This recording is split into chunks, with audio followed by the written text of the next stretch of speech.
Агаараас 90 хах авархан 3 нисдэг хэрэгтэй. Уулын, усны, ослын гэд бүх төрлийн аврах ажиллагааг хийж гүйцэтгэж байна.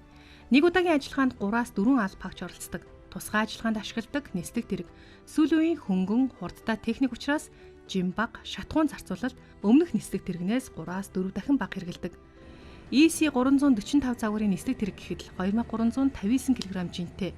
Үүн дээр 1000 орчим кг ачааг агуулах хүчин чадалтай учраас зөвхөн ажиллагаанд шаардлагатай техникийг яаралтай үед ашигладаг байна.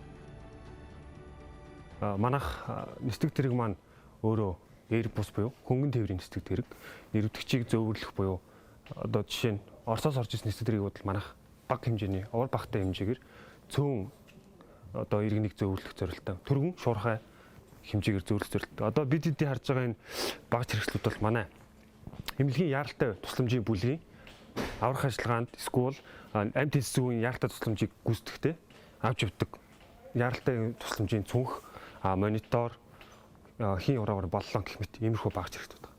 Энэ одоо яг энд байгаа багц хэрэгсэл маань бүгд 24 цагийн ээлжийн дүүрэг гүйцэтгэж байгаа бүрэлдэхүүн маань 24 цагта тасралтгүй үйл ажиллагаа гарах юм бол бэлэн байдалд байлгадаг. Өглөө болгон энийгээ эмчнэр маань хүлээлцээд за ийм хэрэгслэн дутуу байдаг бол тэрийг нөхдөг хангадаг ийм ажиллагаатай явагддаг. За тэгээд манайх агаараас 90 хах аврах анги маань нисдэг тэрэгтэй аврах ажиллагаа төрөл бүрийн аврах ажиллагааг зохион байгуулж явж байгаа. Эндээс өндөр уулан дээрээс аврах ажиллагаа гэж байна. Усны мандал дээрээс нэрвдэгчийг үерийн усанд нэрвдэгчийг аврах ажиллагаа. Тэгээ мөн давхар зам тээврийн осол. Одоо Монгол улсын хэмжээнд бол зам тээврийн осол нэлээд өндөр үзүүлэлттэй байдаг. Тэгээ зам тээврийн осол яаралтайгаар очиж түргэн шуурхаа тусламж үзүүлэх үеийн багц хэрэгслүүд гэдэг. Манай бүх төрлийн багц хэрэгслүүд байгаа. Одоо эндээс харах юм бол усны аврах ажиллагаанд ашигладаг зориултын энэ бол усчин аврагч нарын каск маань байна. За тэгээ зориултын энэ хүн нэг бүрийн усны хамгаалалтын иж хэрэгсэл гэж байгаа. Хантаац маань байдаг. Хантаацсан дээрээ давхар энэ аврах олсон байдаг. За ингээд усны аврах ажиллагааны иж бүртлэг болоо очиж. За одоо энд харах юм бол манай зам тээврийн ослын үед ашиглагддаг вайпер буюу аврагчийн аврах ажиллагааны багц хэрэгслүүд маань. Одоо яг үндсэн зам тээврийн осол нуранга тиймэрхүү юмд ашиглагддаг байна. За тэгээ манайх мэдээж нисдэгтэй аврах ажиллагааг олон улсын жишгээр уулын орчинд хамгийн их ер нь нисдэгтэй аврах ажиллагаа явагддаг. Тэрэнд хамгийн их зориултанд ашигладаг юу гэхээр уулын аврах ажиллагааны багц хэрэгслүүд байна. Одоо энэ дээр манай аврагч нарын каск байна. Уулын аврах ажиллагааны каск маань байна. За энэ зориултын дамнуурга байгаа.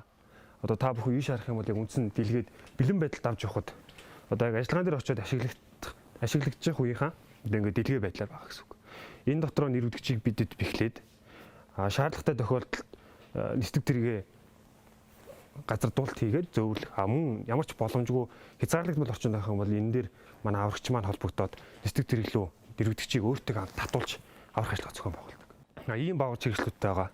Тэгээ мөн манай аврагч нар одоо нисдэг тэрэгний сэнсний одоо өөрийнх нь үлэх агаарын хүч гэж маш их юм байдаг. Тэрэн дээр манай энэ дамнуурга бол аврагчтайгаа хамт явхад эргэлтийн хүч явна. Тэр болгоныг зохицуулж өгч идэг нэмэлт тоног тусгай төхөөрөмжүүд бүх юм байдаг. Энэ багц хэрэгслүүд маань битэд бүх багц хэрэгслийнхаа жин авч явах даац эндээс явж байгаа аврах ажиллагаанд явж байгаа хүмүүсийн бүлгийн нөөц болцоо бүх юмаа тооцоод энийг нисгэгчтэй хэлээд манай нисгэгч энэ дээр тулгуурлаж тооцоол хийгээд бидэд одоо жишээ нь Баянгар аймаг аврах ажиллагаанд явж байгаа бол за хичнээн хэмжээний жин даац хамгийн лимит нь байдаг. За та хэд энийгээ тохируулна би энэ дээр тулгуурлаад түшээ зохицуулаад ингээ бүгд аврах ажиллагаанд явна. Хамгийн түргэн шуурхаа очих тэр болцоог манай нисгэгч маань тохиор тооцож өгч идэг.